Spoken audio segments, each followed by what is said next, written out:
Dikasih info mas Le.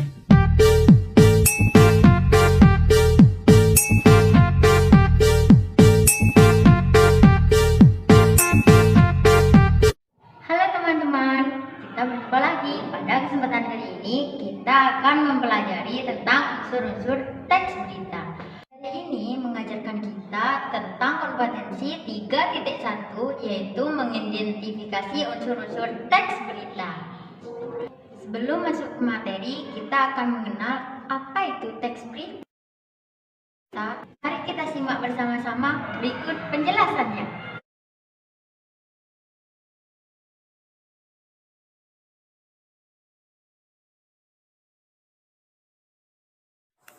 Teks berita adalah teks yang berisi tentang segala peristiwa yang terjadi di dunia yang disebarkan melalui berbagai media seperti radio, televisi, internet, situs web, maupun media yang lainnya.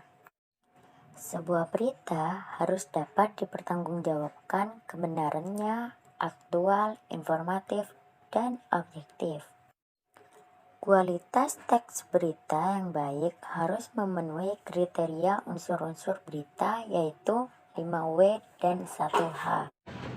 Pasti kalian bertanya-tanya, apa sih 5W 1H itu?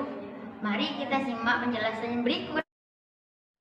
5W 1H adalah what, who, when, where, why, dan how. Lalu, apa yang dimaksud dari 5W dan 1H? Di video ini kita akan membahas satu persatu secara rinci. Berita yang pertama adalah what atau apa. Unsur ini menjelaskan mengenai apa peristiwa yang terjadi yang diberitakan. Peristiwa yang diberitakan pun harus sesuai fakta yang benar-benar terjadi tanpa ditambahkan opini atau pendapat.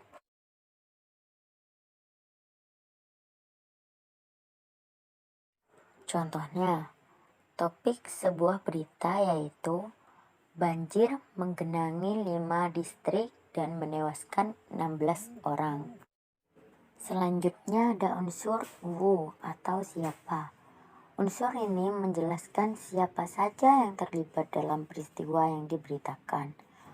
Orang-orang atau tokoh yang terlibat dalam berita harus diinformasikan dengan benar agar lebih jelas dan berita dapat dipahami. Contohnya, dalam sebuah peristiwa yaitu warga 5 distrik negara bagian Maharashtra.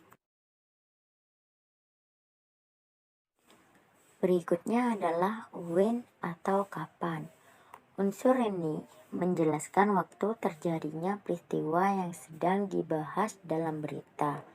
Waktu terjadinya peristiwa harus dijelaskan secara jelas, sehingga berita mudah dimengerti dan tidak menimbulkan kesalahpahaman. Contohnya, dalam sebuah peristiwa yang terjadi pada hari Kamis 8 Agustus 2019. Selanjutnya ada unsur where atau di mana.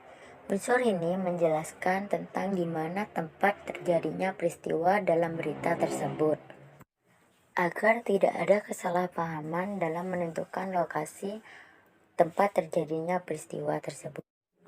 Contohnya, tempat kejadian peristiwa tersebut adalah 5 distrik di negara bagian Maharashtra, India Barat. Selanjutnya ada unsur why atau mengapa. Unsur ini menjelaskan tentang kenapa peristiwa di dalam berita itu bisa terjadi. Selain itu, dibahas juga tentang latar belakang mengapa peristiwa tersebut bisa terjadi, sehingga pemirsa dapat mengetahui peristiwa tersebut secara detail. Contohnya adalah penyebab sungai tersebut meluap akibat kebijakan membuka pintu bendungan yang terisi penuh. Unsur-unsur berita yang terakhir adalah how atau bagaimana? Unsur ini menjelaskan tentang proses atau kronologis peristiwa di dalam berita bisa terjadi. Artinya, informasikan juga runtutan kejadian yang terjadi pada berita, serta detail-detail lain dalam peristiwa. Contohnya yaitu, hujan lebat dan banjir mengakibatkan 16 orang tewas dan 140 orang mengungsi akibat kebijakan membuka pintu bendungan yang terisi penuh. Cukup sekian penjelasan dari saya. Semoga apa yang saya sampaikan dapat bermanfaat untuk kalian semua.